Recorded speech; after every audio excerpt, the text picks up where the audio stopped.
আসসালামু আলাইকুম বন্ধুরা। আমি হঠাৎ করে লাইভে চলে এলাম। লাইভে আসলাম কেন? আপনারা আমার ভিডিওয় কি লাইক করলেন, কি কমেন্টস করলেন, কি শেয়ার করলেন সেটা ম্যাটার না। আমার কাছে ম্যাটারটা কি, যে আপনারা আমার বিষয়ে আমি যেটা বলছি সেটা কতটা শুনছেন বা বুঝতে পারছেন নাকি। আমি কয়েকদিন আগেই ভিডিও বানিয়েছিলাম বা লাইভও করেছিলাম, সাবধান করেছিলাম যে ভোট আসছে, মুসলিমরা সাবধান হয়ে যায়। বিভিন্ন চক্রান্ত হবে, বিভিন্ন উত্তপ্ত করা হবে এবং মিডিয়াকেও কাজে লাগানো হবে, গদিয়া মিডিয়াকে। তখন আপনারা কিছু গুরুত্ব দেননি। কীভাবে আমি বুঝলাম গুরুত্ব দেননি? যদি ভালো লেগে থাকতো তাহলে লাইক করতেন বা কোনো কমেন্টস করতেন বা শেয়ার করতেন, সেখানেই বুঝে যায়। কেননা আমি ছোটোখাটো ব্যক্তি, আমার আমি কোনো পীর সন্তানেরও কোনো পীরেরও সন্তান নয়, কোনো নেতারও সন্তান নয়, কোনো দলের সাথেও যুক্ত নয়, আর কেউ নয়। তো এবার দেখতে থাকুন কতদূর জল কতদূর গোড়ায়। বারবার সাবধান করেছিলাম যে মুসলিমরা সাবধান হয়। যদি শেয়ার করে থাকতেন তাহলে কিন্তু, যদি ইউপির বা ভাইয়েরা যদি আমার ভিডিওটা দেখতো তাহলে হয়তো ভাবতো।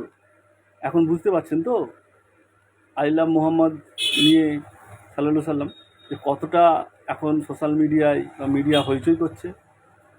ইউপির ব্যারেলিতে যতটুকু খবর আছে বা আপনার সোশ্যাল মিডিয়ায় বা বিভিন্ন যদি সংবাদ মাধ্যমে দেখেন, মুসলিমদেরকে লাঠিপেটা করেছে। কেন করেছে? সেখানে যোগী আছে, যোগী নিয়ে একটু বিস্তারিত বলছি। এর আগেও একটা ভিডিও বানিয়েছিলাম যোগীকে বা যোগী বৃত্তান্ত। যোগী আছে, সে জানে সেন্ট্রালে মোদী সরকার আছে, আমি যা খুশি করব। ওদের থিওরি এইটা। বিজেপি যে শাসনে বা ক্ষমতায় আছে, কি করে আছে, কি এমন করেছে ভারতবর্ষে বা ইউপিতে, যেখানে রাম মন্দির তৈরি করেছে। একটা জিনিস ভালো করে আপনারা শুনুন, আপনারা কেন বুঝতে পারেন না, আমি কিছু বুঝতে পারিনি। এটা একটা সাইকোলজি ব্যাপার আছে, কেন ভারতীয়রা বুঝতে পারে না, ভারতীয় মুসলিমরা বোঝে কম বা কী ব্যাপার স্যাপার একটা ব্যাপার আছে। এটা দূরদৃষ্টির ব্যাপার। আমি যদি কিছু বলে দিই সেটা অনেকের কষ্ট হবে বা ব্যথা পাবে। আর আমি সাধারণত অন্যান্য মুসলিম ধর্মগুরু বা যারা বক্তব্য তাদের মতো নয়। আমি সবসময় চেষ্টা করি যে গণ্ডগোল অশান্তি এড়িয়ে যাওয়ার জন্য। আমি বেশি যেটা মূল বিষয় নিয়েই বলছি, যে জন্য আমি লাইভে এলাম এই টাইমে।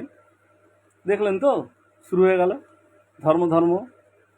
গোটা পশ্চিমবঙ্গে আমি আব্বাস সিদ্দিকী সাহেবকে বলছি, আপনি বড় বড় লেকচারে বড় বড় কথা বলেন, বড় বড় পীরের সন্তান নবীজি রাসূল সাল্লাল্লাহু আলাইহি সাল্লামের বংশধর বলে থাকেন, আপনার এই জ্ঞানটা নেই? বিজেপি এখন কি চাচ্ছে? বিজেপি এখন হিন্দু মুসলিম করতে যাচ্ছে। আপনি বোঝান।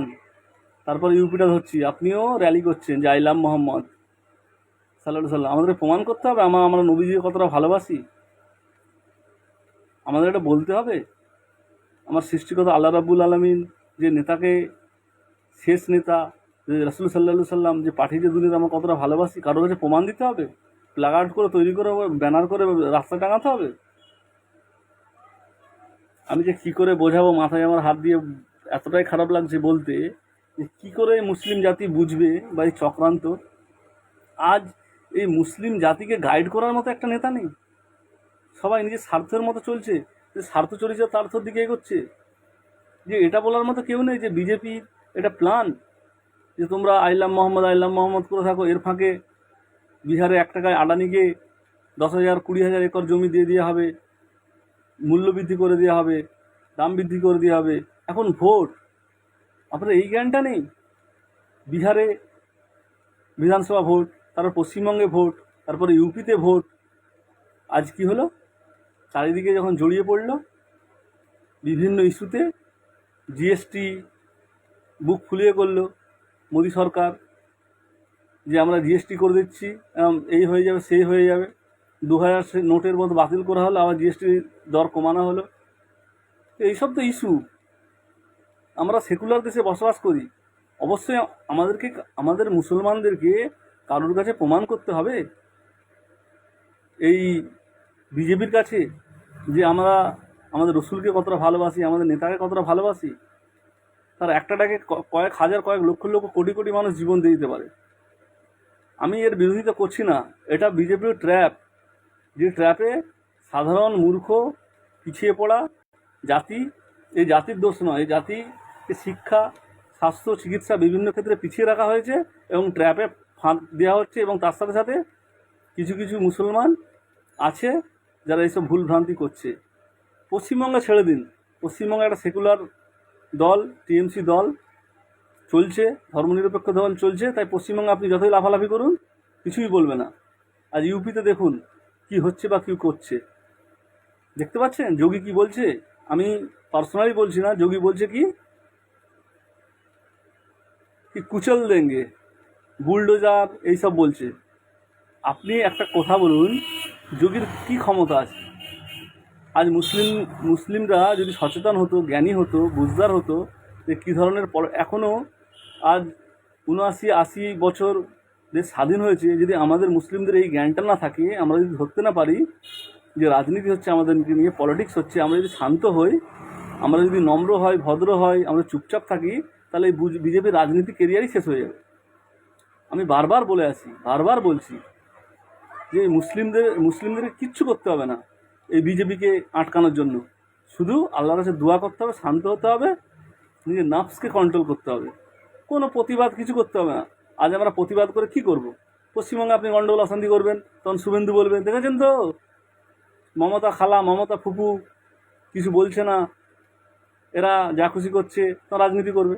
আর ইউপিতে করছে দেখেছেন তো, মাথা ফাটিয়ে দিয়েছে, রক্ত বার করে দিয়েছে, দৌড় করে করে মারছে, তাদেরকে কেস দিচ্ছে। তো এটা বুঝতে হবে। এবার আমি মেন প্র্যাকটিক্যাল বিষয় থাকি, যোগী সরকার মিডিয়ায় দেখলাম বা বলছে যে বিভিন্ন ধরনের কেস দেবো, এই করে দেবো, সেই করে দেবো। যোগীর কী ক্ষমতা আছে আপনি বলুন তো?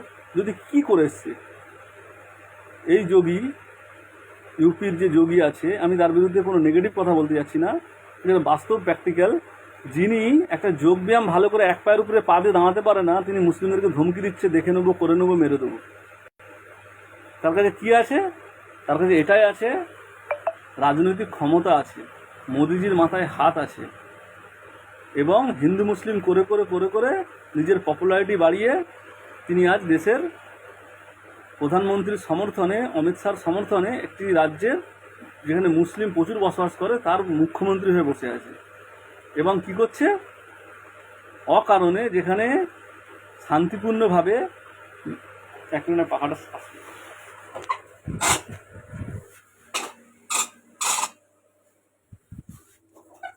যেখানে শান্তিপূর্ণভাবে মানুষ তার গণতান্ত্রিক পদ্ধতিতে মিছিল করছে, প্রতিবাদ জানাচ্ছে শান্তিপূর্ণভাবে, যেখানে কোনো গণ্ডগোল অশান্তি নয়, সেখানে 200-500 পুলিশকে নিয়েছে কি বলবো, অমানবিকভাবে লাঠিচার্জ করছে করে, এবং সোশ্যাল মিডিয়ায় সেটাকে গদি মিডিয়া মানুষের মূল যে ইস্যু, মূল্যবৃদ্ধি, শিক্ষা, স্বাস্থ্য, চিকিৎসা, রাস্তা, উন্নয়ন, কর্মসংস্থান সব বাদ দিয়ে এখন কি বলছে? আইলাম মোহাম্মদ এবং যোগী সরকার কি বলেছে। তো আজ আজ 70-80 বছর মতো দেশ স্বাধীন হতে এসেছে, তো এর আগেও তো কবে এই মুসলিম সচেতন হবে? আজ এই মুসলিমদের কোনো একটা নেতাকে আমি দেখলাম না, এই তোমরা এমন করো না, তোমার রসুলকে ভালোবাসো, অবশ্যই ভালোবাসো, তার জন্য আমিও জীবন দিতে প্রস্তুত। কিন্তু এর আগেও আমি ভিডিও করে বলেছি যে এটা বিজেপি হিন্দু মুসলিম করতে যাচ্ছে, রাজনীতি করতে যাচ্ছে, এটা নিয়ে সাবধান হও, সচেতন হও। কিন্তু আপনারা যদি শেয়ার করতেন, যদি ইউপি বন্ধুদের কাছে যদি আমার ভিডিওটা তখন পৌঁছাতো, তারা হয়তো সচেতন হতো। তাই আমার কোনো এ নিয়ে আমার কোনো ভাইরাল হওয়ারও কোনো দরকার নেই, আর বিশাল কিছু হওয়ারও দরকার নেই, আর ফেসবুক থেকে 1 টাকা আমার ইনকাম করারও দরকার নেই। আল্লাহ রাব্বুল আলামিন যে কাজ আমি করি, যেভাবে থাকি, তাতেই আমি সন্তুষ্ট, খুশি। এবং আমি মূলত ভিডিওগুলো করে থাকি এ কারণেই, কেননা হয়তো আল্লাহ সবাইকে সব কিছু বোঝার বা বুঝতে পারার ক্ষমতা দেয়নি, কিন্তু আমি মনে করি যে আমি কিছু কিছু জিনিস প্রেডিকশান বা বুঝতে পারি। তো তাই এই নিয়ে এর আগেও যদি আমার ইউটিউবে বা ফেসবুকে আপনারা ফলো করেন, আমি সচেতন করেছিলাম যে এই বিষয়টা নিয়ে খুব বাড়াবাড়ি করছো, বেশি বাড়াবাড়ি করো না। পশ্চিমবঙ্গ বলে টিএমসি সরকার সেকুলার বা মানসিকতা সবাইকে নিয়ে চলার, তাই কিন্তু কোনো কিছু গণ্ডগোল অশান্তি হয়নি। ইউপিতে দেখো সেম জিনিস করতে গিয়েছিল মুসলিমরা, কিন্তু গণ্ডগোল অশান্তি করে কেস দিচ্ছে, এবার বিভিন্নভাবে হ্যারাসমেন্ট করবে, তারপরে বুলডোজার নিয়ে ঘর ভাঙবে, ইত্যাদি ইত্যাদি। তো তাই যা করছে করতে দিন, করুক, কতদিন করবে? আল্লাহর কাছে আপনি একটা দোয়া করুন না, মসজিদে গিয়ে আপনি তো নামাজ পড়েন, গিয়ে করুন না যে আল্লাহ এই গণ্ডগোল আসেন। আর কি বলবো, আর কিছু বলার নেই। এই কোরআন হাদিস কতটা আপনারা পড়েন বা কতটা জ্ঞান আমার জানা নেই, তো কোরআন হাদিসের মধ্যে উল্লেখিত আছে তো যে এই জাতিকে মারবে, মেরে মেরে মেরে মেরে পিছিয়ে দেওয়া হবে শেষ মুহূর্তে। তখন বাঁচানোর জন্য দুনিয়ার কারোর ক্ষমতা নেই যে সে বাঁচিয়ে নেবে, সে রাস্তা দেখিয়ে দেবে, সে পথ দেখিয়ে দেবে, সে যেই পীর হোক, যেই বিশাল বড় নেতা হোক, যে আসাউদ্দিন ওয়াইসি হোক, যেই হোক, কারোর ক্ষমতা নেই। সে আল্লাহ রাব্বুল আলামিনই ইমাম মেহেদি এবং ঈসা আলাইহিস সালামকে পাঠাবেন। তারপরে সময় আসবে, মুসলিমরা ঠিকঠাক শান্তিতে থাকার চেষ্টা করবে। যুদ্ধ অশান্তি গণ্ডগোলের কথা আমি বলবো না। তারপরে যারা জ্ঞানী, কেন সোশ্যাল মিডিয়ায় সব কিছু বলা যায় না, বলা উচিত নয়। কেননা এখন সেন্ট্রালেও বিজেপি এবং বিজেপির রাজ্যেও বিরোধী শক্তি হিসাবে আমি যদি ভুলভ্রান্তি বলে থাকি, অনেক কিছু সমস্যা হতে পারে। তো এই যোগী বলছে যে আমি কুচলে দেবো, মানে এরকম দেখে নেবো, এই করে দেবো, সেই করে দেবো। তো ওনার এত ক্ষমতা আছে কোথা থেকে? ওনার ক্ষমতা এইভাবেই আছে যে মুসলিমদেরকে উত্তপ্ত করছে, নেগেটিভ নেগেটিভ কথা হবে, ধর্মবিরোধী কথা হবে, ধর্ম নিয়ে লড়াই হবে, মানুষের মূল ইস্যু। তারপরে ইয়োগীকে আবার বিহার পাঠানো হবে, বলবে বিহারে গিয়ে দেখেছো আমাকে, আমাদের এনডিএ বিজেপি সরকারকে বিহারে নিয়েছো, তাহলে আমি ইউপির মতো করে দেবো। আরে ভাই, দাদা আপনি সচেতন হন। আর কতদিন বোকার মতো এই বিজেপির চক্রান্তে পা দেবেন এবং সারা জীবন ভুলভ্রান্তি করে থাকবেন? ঠিক আছে? আর কি বলবো আপনাদেরকে, আমি বলে বলে তো হাঁপিয়ে যাচ্ছি। কথা হচ্ছে এরা বিভিন্ন মানুষ, কোনো দল ভালো কি মন্দ সেটা আমি বলবো না, সেটা আমার থেকে যারা রাজনীতি বোঝে। অন্যান্য দল, অন্যান্য সরকার যখন ছিল, বা করোনার সময় যেমন পোলিও ভ্যাকসিন বা ভাবতো যে মানুষের জন্য কি করা যায়, কি করলে মানুষের ভালো হবে, খারাপ হবে, মন্দ হবে। কিন্তু এই সরকার ভাবে যে কি করলে মুসলিমদের আগানো যাবে, মুসলিমরা রেগে যাবে, মুসলিমরা আন্দোলন করবে। আর আই লাভ মোহাম্মদ নিয়ে আন্দোলন করার সময় ওয়াকআপ বিলটা কী হলো? তারা চলে গেল, ওয়াকআপ বিষয়টা কোথায় গেল? হেঁটে গেল। তাহলে ওয়াকআপ বিল, ওয়াকআপ সম্পত্তি আমরা ভুলে গেলাম। বেশি এখন আমার সুস্থ আছি, এদিকে একটা সমস্যা ছিল, সেটা 100% সঠিক হয়ে গেছে। ডাক্তারবাবু এখন বলে দিয়েছে যে তুমি ফিট, তুমি যা খুশি করো। তো কিন্তু আমি মনে করি আর এই মুসলিমকে বোঝাবো না, শুধু দেখবো আর ভাববো যে এরা কবে সচেতন হবে, কবে বুঝতে হবে, কবে বুঝবে। এবার ইউপিতে কী হচ্ছে দেখতে পাচ্ছেন। মিডিয়া, আপনি ফেসবুক বা সোশ্যাল মিডিয়া বা সংবাদ মাধ্যম খুলুন, এখন শুধু দেখতে পাবেন যে যোগী কী বলেছে, যোগী কী বলেছে। যোগীর কী ক্ষমতা আছে? 4 ফুট 4.5 ফুটের একটা মানুষ, যে ভালো করে একটা যোগব্যায়াম করতে পারে না, সে বলে আমি এই করে দেবো, সেই করে দেবো, এই করে দেবো, সেই করে দেবো। তার কোনো ক্ষমতা আছে?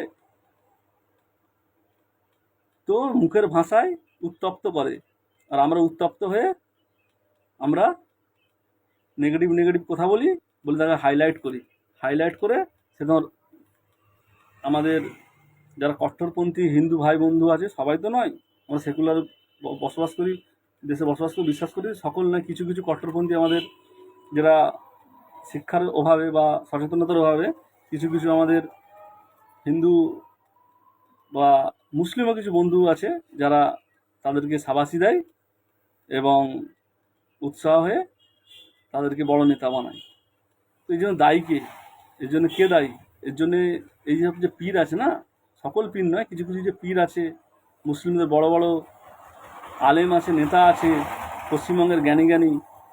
আমি তো এর আগেও একটা ভিডিও বানিয়েছি, দুনিয়ায় কারোর ক্ষমতা নেই মুসলিমকে বাঁচিয়ে দেবে, একমাত্র আল্লাহ রাবুল আলমিনই বাঁচাবে ইমাম মেহেদি এবং ঈসা আলাইহিস সালামের মাধ্যমে। তো অনেক কিছু বললাম, আপনারা ভাবছেন যে আমি ভুলভাল বকে যাচ্ছি, কিছুই ভুলভাল বকিনি, এই তো ট্রেলার, আরও খারাপই আসবে, কিন্তু আমার এবং আমার পরিবারের কিছু হবে না, কারণ আমি জানি কী করতে হবে, কীভাবে চলতে হবে। আমি ব্যক্তিগতভাবে কত বড় বড় লড়াই করেছি, কত বড় বড় কী করেছি, সেটা আমার ফ্যামিলি বা আমার ফ্যামিলির সঙ্গে যুক্ত তারা ভালো মতো জানে। এখনও যেসব শক্তির সঙ্গে লড়ছি ব্যক্তিগতভাবে, তো আমি চারিদিক থেকে অশান্তি গণ্ডগোল এড়াতে চাই। আমার ফ্যামিলি, আমার ভাই, আমার মা, আমার বোনকে জিজ্ঞাসা করবেন যে দাদা, ও দাদা কী করে বা এখন বর্তমানে কী নিয়ে লড়াই করছে বা কী করছে। আমারও একটা ব্যাকগ্রাউন্ড আছে, আমি বলে থাকি, আমি গর্ব করছি না, আমাদেরও ব্রিটিশের আগে থেকে আমাদের বংশ পরম্পরা আছে, সেটা আমি জানতাম না। যখন আমি বললাম প্রত্যেকটা বিষয়ে ভাবনা চিন্তা করে রিসার্চ করি বা গবেষণা করি বা দেখি, যখন 1928 সালের একটা দলিল বার করলাম, সেই দলিল ধরে ধরে ধরে ধরে যখন এগোলাম, বা বিভিন্ন এখন আর্টিফিশিয়াল ইন্টেলিজেন্স আছে, বিভিন্ন প্রশ্ন করলাম, জানলাম, বই দেখলাম, খুললাম, তখন বুঝতে পারলাম। ঠিক আছে, তো সেই সূত্রে এসব বাদ দিন, কে কী বা কী বৃত্তান্ত, বর্তমানে আমরা কি সেটাই দেখুন। তো মুসলিম সচেতন হয়ে যান, বিজেপি রাজনীতির খোরাক হতে যাবেন না। এরা এখন কন্টিনিউ এটা করতে থাকবে, এই ধরনের গণ্ডগোল অশান্তি করবে, উল্টোপাল্টা কমেন্টস করবে। এই বিজেপিকে একটা কথাই বলবেন, তোমরা যদি এত ভালো কাজ করে থাকো, এত রাম মন্দির বানিয়ে থাকো, এত কিছু করে থাকো, তাহলে তোমরা যেখানে রাম মন্দির বানিয়েছে হারলে কেন? যুক্তিবাদী মুসলিম হন, ঠিক আছে? কোনো অন্ধভক্তের মতো, অন্ধের মতো কিছু করবেন না, এবং পীর, আলেম, ওলেমা এদের অন্ধভক্ত হবেন না। ধর্ম জানতে গেলে, ধর্ম বুঝতে গেলে এখন সোশ্যাল মিডিয়া এবং এমন এআই টুলস এসেছে, কোরআন হাদিস খুললে আপনি জেনে যাবেন। এবং ট্র্যাপে এই মুসলিমরা, ভুল ট্র্যাপে আপনারা পা দিবেন না। শান্ত হন, চুপচাপ থাকুন, আল্লাহর কাছে দোয়া করুন, মাগফিরাত করুন, কাঁদুন। আর বেশি কিছু বলছি না, ভালো থাকবেন, সুস্থ থাকবেন। ডাক্তার আমাকে এখন বলেছে তোমার সব ঠিকঠাক আছে, তুমি এবার যা খুশি করতে পারো, মানে ভিডিও বানাতে পারো। কিন্তু না, আমি বেশি ভিডিও বানাবো না, আমি শুধু দেখবো আর হাসবো, আর আল্লাহকে বলবো, ইয়া আল্লাহ, আকাশের দিকে তাকিয়ে, ইয়া আল্লাহ, একটু দেখে নাও ব্যাপারটা। ঠিক আছে, ভালো থাকবেন, সুস্থ থাকবেন। আসসালামু আলাইকুম রহমতুল্লাহ বরকতুহ।